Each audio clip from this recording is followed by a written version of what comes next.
Bismillahirrahmanirrahim. Assalamualaikum warahmatullahi wabarakatuh. Puji syukur alhamdulillah perlu kita senantiasa panjatkan kehadirat Allah Subhanahu wa taala yang senantiasa memberikan rahmat dan hidayahnya kepada kita, memberikan kesehatan, kebahagiaan dan insya Allah keberkahan dalam hidup ini. Baiklah saudara-saudara, saya ingin menyampaikan kepada Anda tentang sebuah pemikiran yang saya kasih judul konstruksi keilmuan manajemen berbasis silaturahmi. Pemikiran ini muncul sebagai bentuk dari kegelisahan saya melihat teori-teori manajemen yang ada selama ini yang saya rasa itu belum komprehensif. Dan di sisi lain, saya melihat ajaran Islam, yaitu ajaran tentang silaturahmi, sepertinya itu bisa dikonstruksi menjadi sebuah teori manajemen. Oleh karena itu, sebelum artikel ini saya munculkan, saya telah melakukan penelitian terutama tentang penelitian referensial terkait dengan kemungkinan silaturahmi ini kita konstruksi menjadi keilmuan dalam manajemen, sehingga akhirnya saya menemukan judul konstruksi keilmuan manajemen berbasis silaturahmi ini.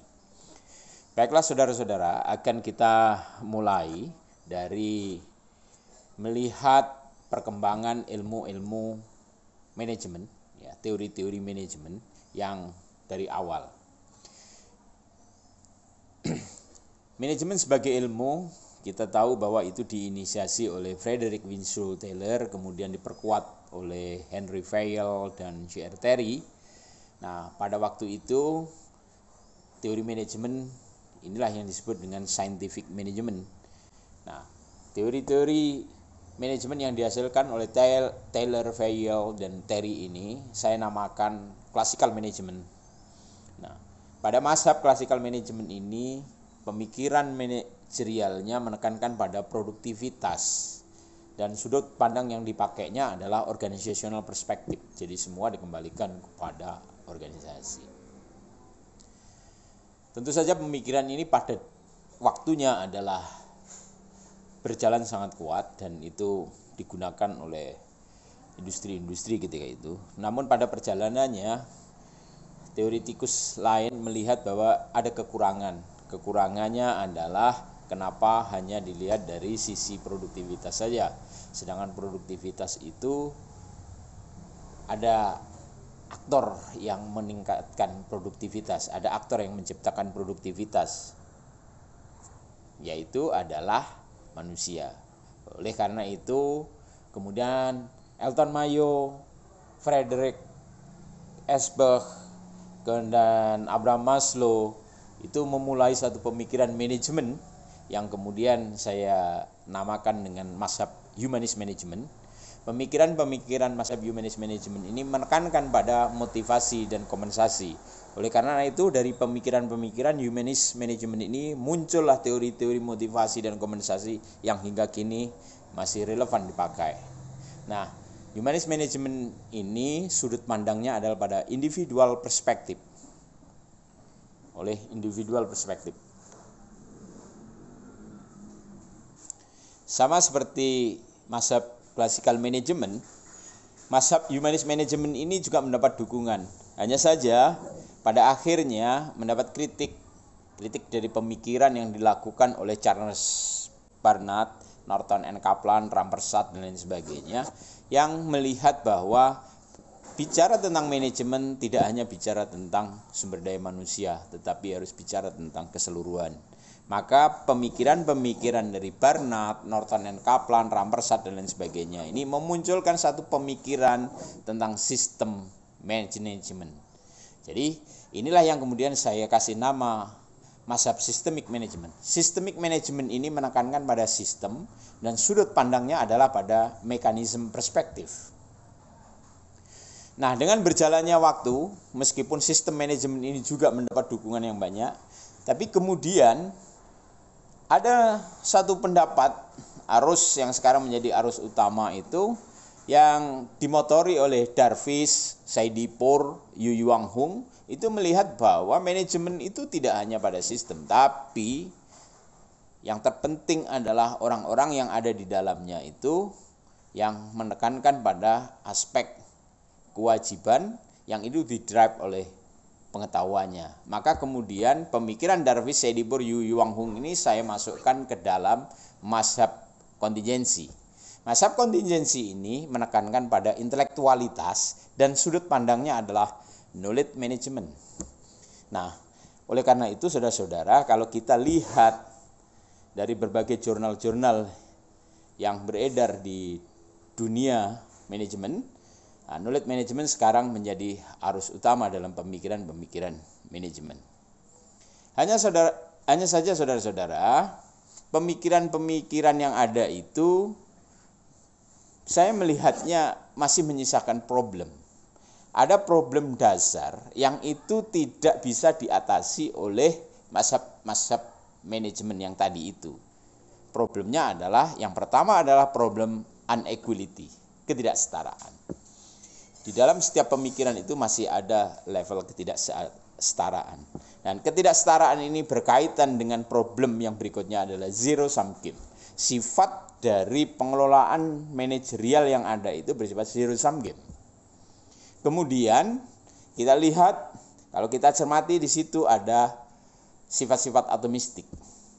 Jadi bersifat parsial, individual. Ya, ini yang kemudian nanti menekankan perilaku-perilaku tentang individualisme dan lain sebagainya. Selain itu, di dalam pemikiran-pemikiran manajemen yang kita bahas tadi itu ada sifat yang tidak hilang, yaitu materialistik, yang menekankan pada materialistik. Jadi ada 4 problem yang saya identifikasi yang itu selalu melekat dalam pemikiran manapun, yaitu adalah inequality, zero sum game, atomistik, dan materialistik. Ini menjadi problem dasar dan akhirnya menjadi akar dari permasalahan kenapa pemikiran-pemikiran manajemen itu tidak bisa komprehensif. Nah, problem-problem ini akan menjadi nyata, akan menjadi tampak jelas ketika kita melihat dari sisi ajaran agama. Nah, kita tahu bahwa agama mengajarkan kepada kita tentang kebersamaan, tentang keseimbangan, tentang kebebasan, dan ketauhidan. Kebersamaan, keseimbangan, kebebasan, dan ketauhidan ini secara simultan tidak pernah ada di dalam pemikiran-pemikiran manajerial tadi itu. Lalu kita bisa bertanya, kenapa ajaran-ajaran agama yang seperti itu tidak masuk di dalam pemikiran manajemen? Karena epistemologi pembentuk teori-teori manajemen yang ada itu bersifat antroposentrik. Sifat dasarnya dari antroposentrik ini dan menggunakan etika utilitarianisme sehingga memunculkan peran dari individualisme. Sehingga dari individualisme muncullah perilaku kompetitif, menekankan pada kompetitif atau competitiveness. Dan orientasi dari manajemen itu adalah maksimum profit. Karena materialisme tadi itu. Maksimum profit, ada ukuran-ukuran material di situ. Dan pelaksanaannya bersifat patron klien, ada atasan, ada bawahan. Dan seringkali dari pola-pola patron klien ini menghasilkan perilaku yang kecenderungannya adalah eksploitatif. Nah, epistemologi yang urutannya seperti ini, dari antroposentris, utilitarianisme, individualisme, kompetitif, maksimum profit, patron klien, dan eksploitatif. Dari sini, maka tidak memasukkan unsur-unsur ajaran agama. Dengan demikian, kita bisa simpulkan bahwa di situ adalah ada yang tidak tercover. Apa yang tidak tercover? Yang tidak tercover adalah religion teaching and spirituality. Religion teaching and spirituality dalam kehidupan manusia itu mutlak. Itu adalah kebutuhan dasar, kebutuhan yang asasiah. Jadi tidak bisa dinihilkan begitu saja. Dia seharusnya ada. Oleh karena itu, bagaimana supaya muncul? Ya harus kita munculkan di dalam teori-teori. Nah, caranya adalah kita melakukan kritik dari epistemologi pada teori-teori manajemen yang telah ada itu. Jadi, epistemologi dari mazhab-mazhab manajemen yang kita paparkan tadi itu perlu dilakukan rekonstruksi. Oleh karena itu mulai dari sekarang kita perlu melakukan rekonstruksi ilmu-ilmu manajemen. Caranya adalah melakukan rekonstruksi epistemologi. Dari pola epistemologi yang antroposentris, utilitarianisme, individualisme, kompetitif, maksimum profit, patron klien, dan eksploitatif. Kalau ini kita masukkan ajaran-ajaran keagamaan dan spirituality itu, maka konstruksinya menjadi berubah, yaitu menjadi teo-antroposentris, komunitarianisme, kolektivisme, kooperatif, maksimum benefit, teamwork, and justice. Jadi dasar bertindaknya teori adalah dari teo-antroposentrik. Jadi tidak hanya pada sisi kemanusiaan saja, tetapi juga sisi keilahian. Maka dalam terma Islam adalah hablum minallah dan hablum minannas, itu ada menjadi satu kesatuan, teo-antroposentris. Karena teo-antroposentris ini, maka orientasi hidup kita itu bukan lagi individualisme, tetapi kita berjamaah. Maka etikanya adalah etika komunitarianisme, sehingga dari situ muncullah perilaku kolektivisme, kebersamaan. Di situ ada kooperatif, kerjasama. Nah, dari kerjasama ini untuk menghasilkan maksimum benefit, bukan maksimum profit, tetapi adalah maksimum benefit. Nah, caranya adalah dilakukan secara bersama-sama dengan teamwork. Dari teamwork inilah muncul justice. Nah, ini rekonstruksi yang perlu kita adakan dan perlu kita perkuat mulai dari saat sekarang. Dengan memasukkan teori-teori agama, memasukkan ajaran-ajaran agama, memasukkan spiritualitas agama, sehingga kita sudah melakukan rekonstruksi epistemologi. Baiklah saudara-saudara, di awal saya menjelaskan bahwa ada kata silaturahmi. Kenapa silaturahmi kita gunakan? Kita ingat, silaturahmi itu merupakan ajaran agama yang di situ dijanjikan berbagai macam keindahan-keindahan. Antara lain adalah diluaskan rezekinya, dikenang kebaikannya, dipanjangkan umurnya, husnul khotimah, kecintaan dalam keluarga, kunci masuk surga. Kita bisa menemukan ini di berbagai hadis dan ayat-ayat Al-Quran. Nah, artinya apa? Untuk kita bisa mencapai suatu manfaat berupa diluaskan rezekinya, dikenang kebaikannya, dipanjangkan umurnya, husnul khotimah, kecintaan dalam keluarga, kunci masuk surga, maka kita harus mencermati apa itu silaturahmi. Dan kalau kita cermati saudara-saudara tentang silaturahmi ini, di dalam silaturahmi itu sejatinya terdapat beberapa aspek yang secara terintegrasi, secara komprehensif, dan secara simultan bersama-sama saling melekat dan saling melengkapi. Aspek-aspek itu antara lain adalah aspek spiritualitas. Yang kemudian aspek toleransi, aspek kesadaran, ada aspek niat baik, aspek kesepahaman, aspek komunikasi, aspek kejujuran, aspek kesetaraan. Nah, ini ada di dalam silaturahmi. Maka ketika aspek-aspek ini kita terapkan, kita implementasikan di dalam kehidupan, maka sangat wajar kalau kita akan memperoleh benefit berupa diluaskan rezekinya, dikenang kebaikannya, dipanjangkan umurnya, husnul khotimah, kecintaan dalam keluarga, dan itu merupakan kunci dari masuk surga. Saudara-saudara, ini menunjukkan bahwa silaturahmi itu begitu dahsyat, ajaran yang begitu baik, ajaran yang begitu sempurna. Kesempurnaannya ini wajar saja karena silaturahmi ini adalah ajaran yang langsung kita dapatkan dari Tuhan. Ketika kita mempercayai bahwa silaturahmi itu adalah dari Tuhan, yang karena kita dapatkan dari kitab suci dan dari hadis-hadis itu, maka sebenarnya kita sedang memperkuat tauhid kita. Oleh karena itu, mengimplementasikan silaturahmi pada dasarnya adalah berbasis pada tauhidi dan berimpak pada amali, pada perbuatan. Sehingga asumsi dari silaturahmi ini adalah ada melekat dari unsur tauhid dan unsur amaliyah. Nah, dengan demikian penerapan silaturahmi dalam tindakan atau dalam teori, dan bila itu kita konstruksi menjadi sebuah pemikiran, sebuah teori, dan nanti kita jadikan basis sebagai tindakan, ini menunjukkan infrastruktur untuk tercapainya rahmatan lil alamin. Jadi saudara-saudara, kalau kita simpulkan di sini adalah bahwa silaturahmi itu merupakan infrastruktur untuk pencapaian rahmatan lil alamin. Nah, sekarang yang perlu kita pikirkan adalah bagaimana memulai rekonstruksinya.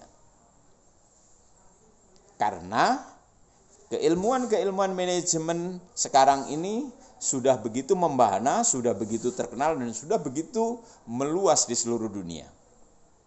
Nah, untuk memulai rekonstruksinya, saya melihat ada 3 tahapan. Yang pertama adalah kita lakukan pendekatan dengan spiritual consciousness atau spiritual consciousness approach, pendekatan kesadaran spiritual.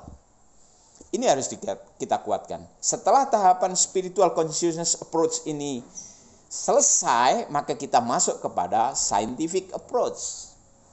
Setelah tahapan scientific approach, maka kita lanjutkan dengan implementation as habit. Jadi kita terapkan untuk menjadi sebuah kebiasaan.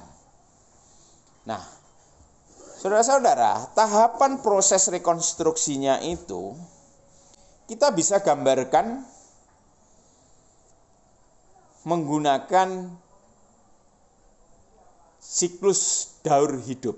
Nah, siklus daur hidup itu mulai dari pengenalan, dilanjutkan pertumbuhan, dilanjutkan pada kedewasaan.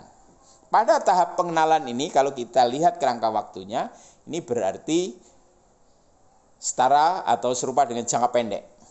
Pertumbuhan adalah jangka menengah dan kedewasaan adalah jangka panjang. Nah, pada masa pengenalan di jangka pendek ini, kita melakukan inisiasi. Apa yang kita inisiasi? Yang kita inisiasi adalah pendekatan kesadaran spiritual. Kalau tahapan ini selesai, maka akan masuk kepada tahapan aktuasi, yaitu kita melakukan pendekatan keilmuan. Scientific approach tadi. Nah, kalau ini sudah selesai, maka muncul tahapan berikutnya adalah tahapan eksistensi. Tentu saja ini di jangka panjang dan itu sudah mencapai kedewasaan. Inilah yang kita masukkan sebagai implementasi, sebagai kebiasaan. Implementation as habit. Nah, ini adalah tahapan rekonstruksi yang perlu kita segerakan di dalam rekonstruksi teori-teori manajemen, sehingga teori-teori manajemen ke depan itu adalah teori-teori yang bersifat theo-antroposentrik. Ke depan itu manajemen epistemologi akan menjadi jelas, menjadi theo-antroposentrik, komunitarianisme, kolektivisme, kooperatif, maksimum benefit, teamwork, dan justice. Itulah tahapan-tahapan dari rekonstruksi untuk ilmu manajemen, sehingga kita menghasilkan suatu pemikiran manajemen yang utuh. Tentu saja apa yang saya paparkan saat ini perlu direnungkan, dikaji, dan kalau perlu dieksplorasi, dielaborasi lebih dalam, sehingga nanti akan memunculkan teori-teori manajemen yang berguna bagi anak cucu kita ke depan. Demikian paparan saya. Terima kasih atas perhatiannya. Assalamualaikum.